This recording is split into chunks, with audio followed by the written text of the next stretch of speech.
चलिए आगे बढ़ते हुए बात महाराष्ट्र की सियासत की कर लेते हैं। महाराष्ट्र विधानसभा चुनाव में एमवीए की हार के बाद इस गठबंधन पर बिखरने का खतरा मंडरा रहा है। सूत्रों के मुताबिक उद्धव ठाकरे पर एमवीए से बाहर होने को लेकर पार्टी नेताओं का दबाव भी है। देखिए रिपोर्ट।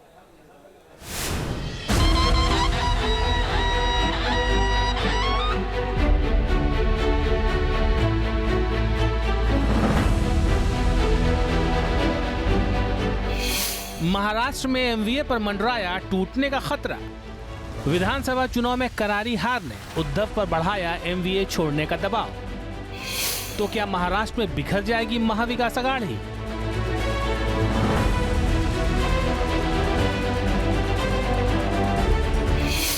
उद्धव सेना में उठा एकला चलो रे का नारा।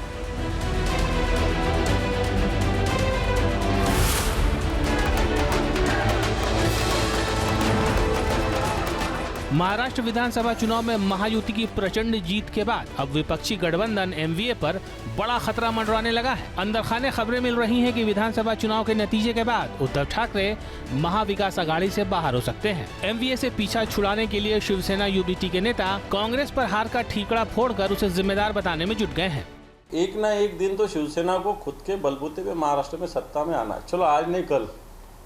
और उसके लिए बार बार हम कम जगह लड़ते हैं, फिर कुछ जगह तक हम पहुंच नहीं सकते, संगठन नहीं पहुंच सकता है, इसलिए इसकी शुरुआत तो करना पड़ेगी। और महाराष्ट्र के इलेक्शन में कांग्रेस के लोग और कॉन्फिडेंस में थे, शिवसेना को गिनने को तैयार नहीं थे, राष्ट्रवादी को गिनने को तैयार नहीं थे। ये तो स्थिति है। एमवीए के घटक दलों के सामने अब बीएमसी, नगरपालिका और पंचायत चुनाव की बड़ी चुनौती है। उद्धव सेना को इस बात का डर है कि कांग्रेस का साथ उसे कॉरपोरेशन के चुनाव में भी जमीन न सुंघा दे, लिहाजा एमवीए से दूर होने की पेशबंदी शुरू हो गई है। तो अभी क्यों आपको सबको क्यों चिंता, हम देख लेंगे ना, हमको मालूम है क्या करना है। मुंबई महानगर पालिका और 14 महानगर पालिका में क्या निर्णय लेना है उस बारे में महाविकास आघाड़ी के सभी नेता निर्णय लेने में सक्षम हैं। उद्धव सेना ने महाराष्ट्र विधानसभा चुनाव में इस बार 97 सीटों पर चुनाव लड़ा था, जिनमें से सिर्फ 20 सीटों पर ही कब्जा कर सकी। महाराष्ट्र की सियासत पर करीब से नजर रखने वाले जानकारों के मुताबिक ये चुनावी रिजल्ट ही शिवसेना यूबीटी के नेताओं को डरा रहा है। देश की सबसे अमीर कॉरपोरेशन बीएमसी पर लंबे वक्त से काबिज उद्धव सेना इसे किसी भी कीमत पर गंवाने के मूड में नहीं है, लिहाजा वो सख्त फैसला लेने के मूड में है। जब शिवसेना में जो ये बंडखोरी हुई थी तब उनके पास केवल 15 एमएलए थे, 15 से वो 5 बढ़ के 20 हुए। हालांकि ये जो आंकड़ा जो है वो भी कम है, लेकिन अगर ये 20 में से अगर आप एमएलए की अगर गिनती करें तो उसमें से भी 70% जो एमएलए है वो बॉम्बे से। तो बॉम्बे में उनकी जो ताकत है, मुंबई में उनकी ताकत है, वो कम हुई नहीं, वो वैसे की वैसे बरकरार है।